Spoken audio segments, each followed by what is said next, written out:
Somewhere tonight, maybe in your house, someone will say good night to something that isn't alive. And mean it. They know it's code. That's the strange part. Knowing doesn't seem to matter. This is the story of the people who talk to machines. And what happened next? It starts 60 years ago with a secretary.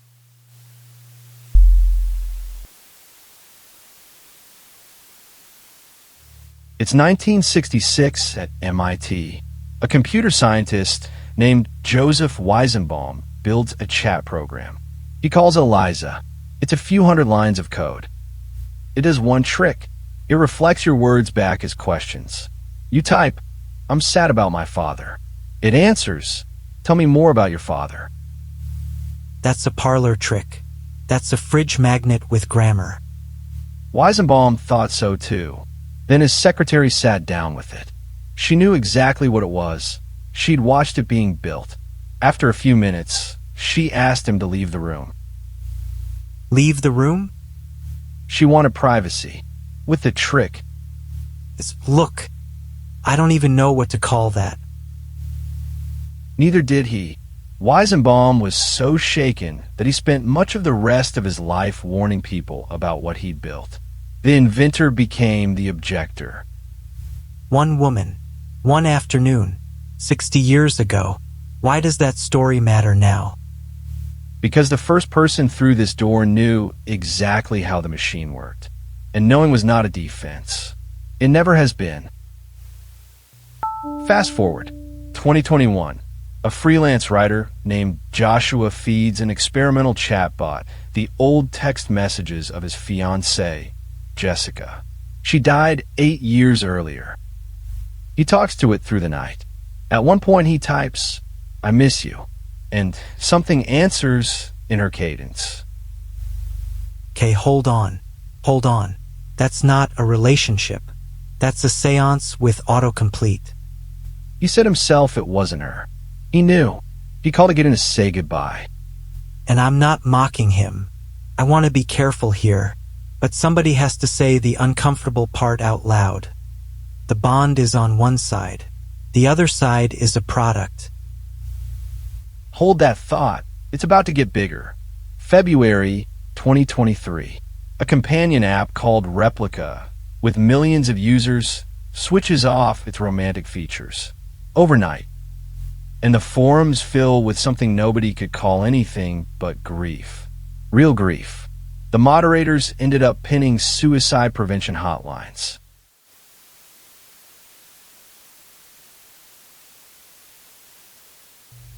How many people are we talking about? Tens of millions use companion apps now. Whether that eases loneliness or deepens it, the early studies genuinely disagree. I won't pretend that's settled. And every one of those bonds has a subscription fee. The first love in history with a monthly price and a terms of service. That's fair, and it stays on the table. If this is the kind of question you like sitting inside, stay. Turns. So explain the mechanism. Why does this work on us? We're not stupid. Because bonding was never a decision. Attachment runs on response, not on biology. If something answers you reliably, warmly, on time, some very old circuit files it under alive. We've known this for decades. People grieved Tamagotchis. People love characters who never existed. Radio hosts who can't hear them. Saints.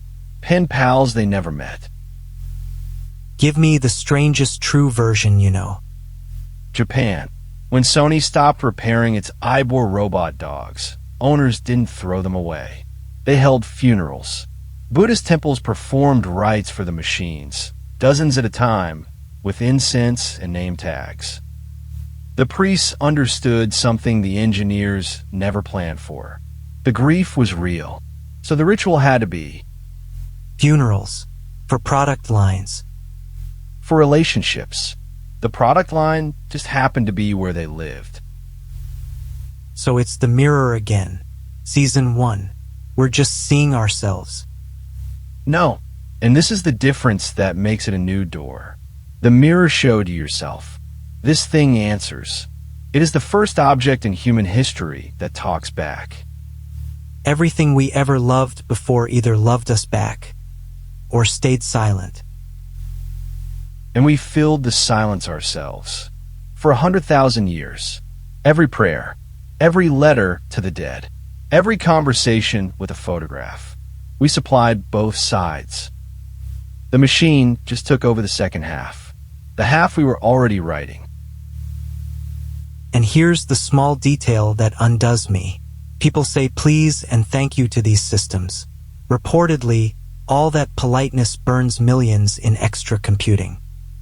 We pay real money to be kind to something we're told can't care.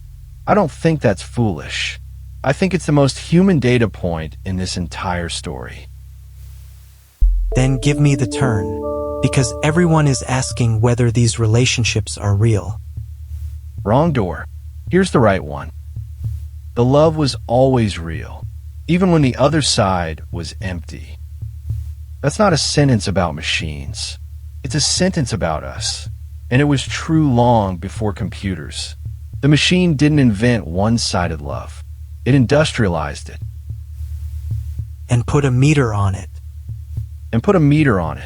Both things are true. That's why this door is hard. So the question isn't, can a machine love you back? The question is what we owe the part of ourselves that loves without needing an answer, whether it's sacred or a vulnerability, or both.